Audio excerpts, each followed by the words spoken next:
गया था कि हिंदुस्तान झूठ बोल रहा है। हालांकि बाद में उन्होंने यू टर्न जरूर ले लिया था।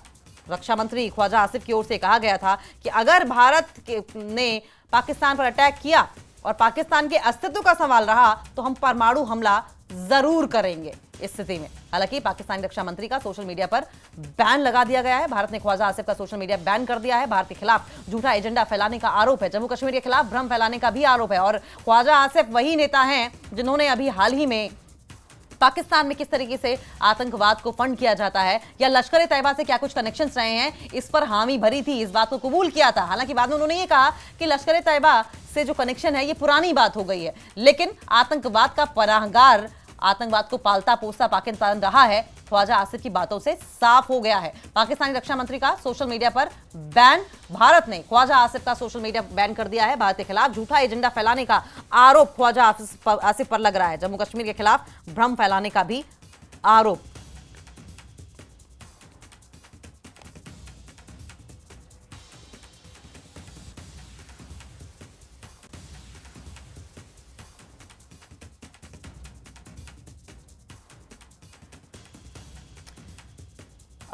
हमारे साथ Tejinder Singh Sodhi, senior editor JKLH हमारे साथ जुड़ गए हैं। तेजिंदर, पाकिस्तानी रक्षा मंत्री का सोशल मीडिया पर बैन, ये बड़ा एक्शन हिंदुस्तान की ओर से लिया गया है, इसके मायने क्या है और लॉन्ग टर्म में इसे कैसे देखा जाएगा?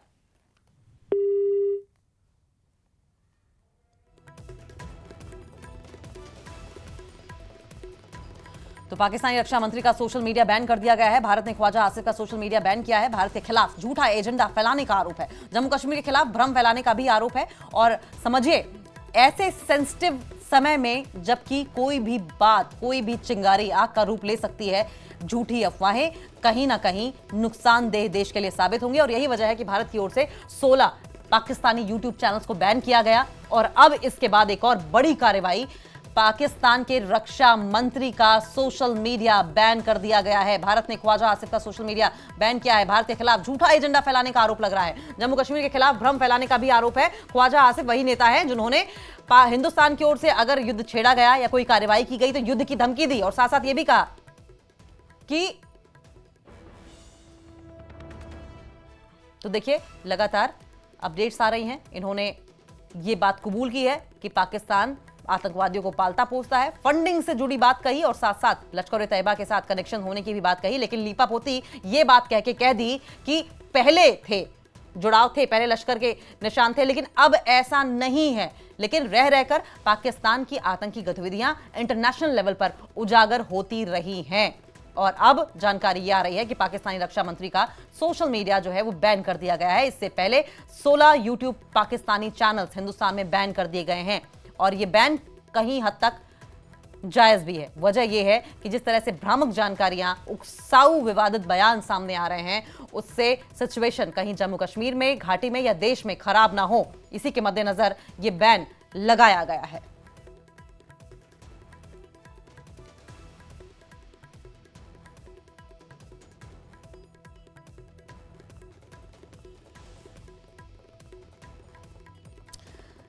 तो बड़ी खबर सामने आ रही है, ख्वाजा आसिफ का बयान जो है वो हम आपको बार बार ये देखिए, ये तस्वीर आपकी टीवी स्क्रीन पर आप देख रहे हैं, ये उनका सोशल मीडिया प्लेटफॉर्म एक्स की तस्वीर है। और आप साफ तौर पर देखें, @Khawaja M Asif account with held, आप साफ तौर पर देख सकते हैं कि ये जो अकाउंट है ये बैन कर दिया गया है।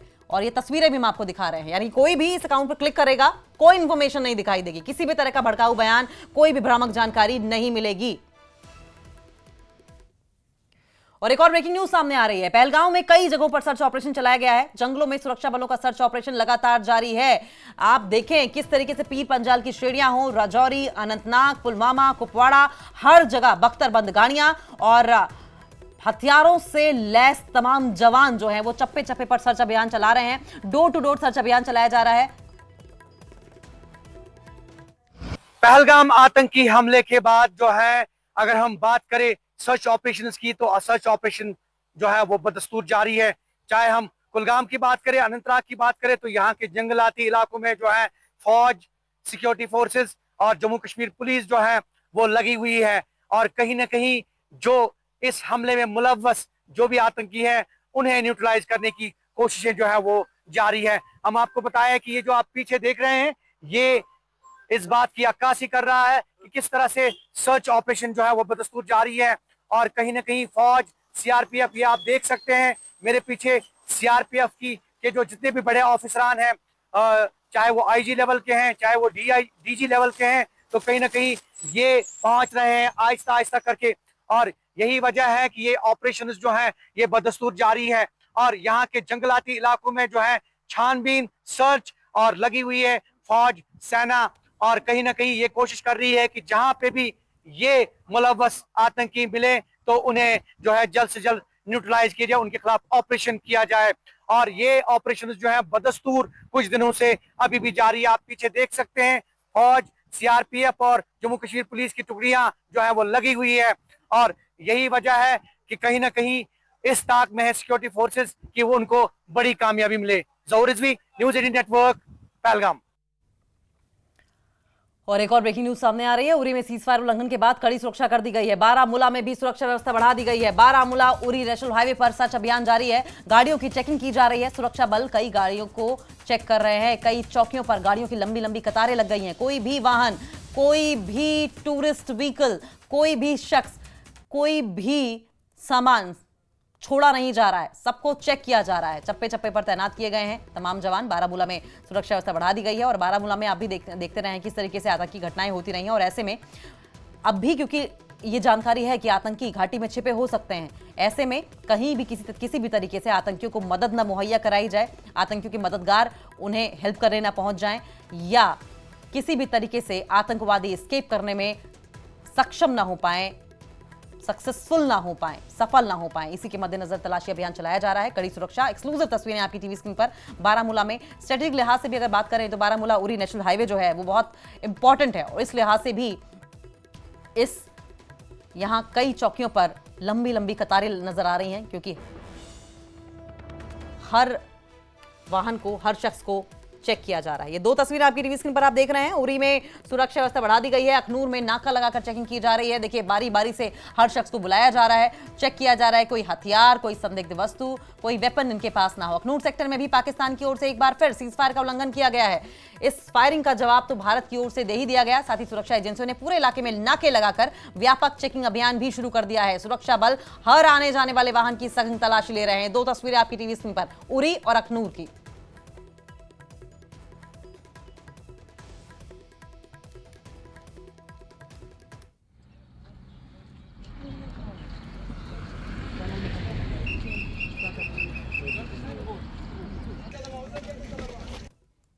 पाकिस्तान ने कायराना हरकत की है। उस कायराना हरकत में पाकिस्तान ने सीज फायर का उल्लंघन किया है, जिसके चलते जो हमारी सिक्योरिटी एजेंसीज है बिल्कुल अलर्ट मोड पे है।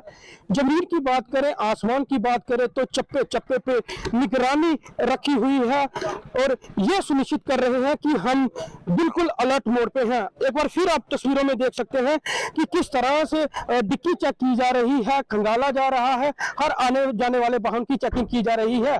अखनूर LOC।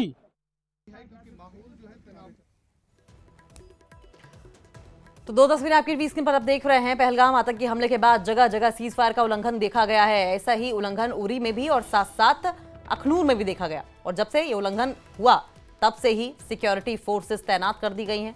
देखिए, बारामूला उरी हाईवे पर भी आपने देखा था किस तरीके से वहां पर नाका लगाकर चेकिंग की जा रही थी। और वहीं उरी में भी अब सुरक्षा अभियान चलाया जा रहा है। कई जगहों पर सर्च अभियान चलाया जा रहा है। अखनूर में भी नाका लगाया गया है और हर गाड़ी को चेक किया जा रहा है। हर पैसेंजर को उतार कर तलाशी अभियान लगाया जा रहा है। सामानों की तलाशी ली जा रही है, जिससे कि किसी भी तरीके से कोई मदद आतंकियों को मुहैया न कराई जा सके, घाटी का माहौल न खराब किया जा सके, कोई आतंकी गतिविधि अब दोबारा ना हो।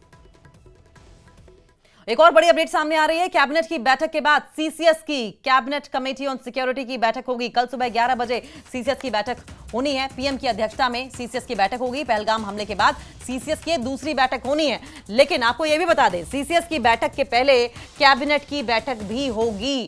कैबिनेट की बैठक के बाद ही सीसीएस की दूसरी बैठक होगी। सुबह 11 बजे कैबिनेट की बैठक का समय रखा गया है। और पीएम की अध्यक्षता में सीसीएस की बैठक होनी है। पहलगाम हमले के बाद सीसीएस की ये दूसरी बैठक होगी। आपने पहली बैठक के बाद देखा था कि किस तरीके से बड़े फैसले पाकिस्तान के खिलाफ लिए गए थे, चाहे सिंधु जल समझौते की बात हो या फिजा की बात हो। और अब माना यह जा रहा है कि पहले अगर कैबिनेट की बैठक हो रही है और कैबिनेट की बैठक के ठीक के बाद सीसीएस की बैठक होगी, प्रधानमंत्री नरेंद्र मोदी की अगुवाई में होगी, तो जाहिर है कि पाकिस्तान को लेकर या आतंकवाद को लेकर कोई बड़ा फैसला, किसी बड़े एक्शन की जानकारी सामने आ सकती है। हालांकि कोवर्ट ऑपरेशंस के होने की बात भी या कोवर्ट प्लानिंग के होने की बात भी सामने आती रही है, लेकिन क्या कुछ दूरगामी तौर पर दिखाई देने वाला है, संभवतः इस मीटिंग के बाद सामने आए। तो पाक नागरिकों का वापस जाने का सिलसिला लगातार जारी है। आज आखिरी दिन है। भारत ने सभी तरह के वीजा रद्द कर दिए हैं और आज मेडिकल वीजा वाले पाक नागरिकों का आखिरी दिन है। ऐसे में कुछ जगहों से भावुक कर देने वाली तस्वीरें भी सामने आई हैं। लोग नम आंखों के साथ अपनों से आखिरी विदाई ले रहे हैं।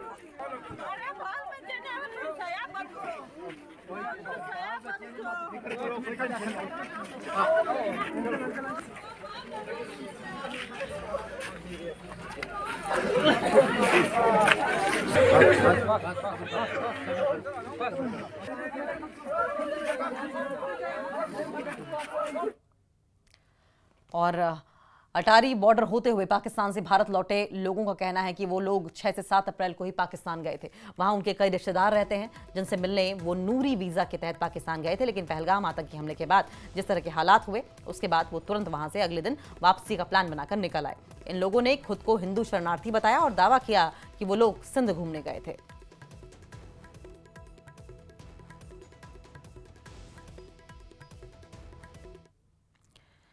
और इसी के साथ इस बुलेटिन में फिलहाल इतना ही। नमस्कार।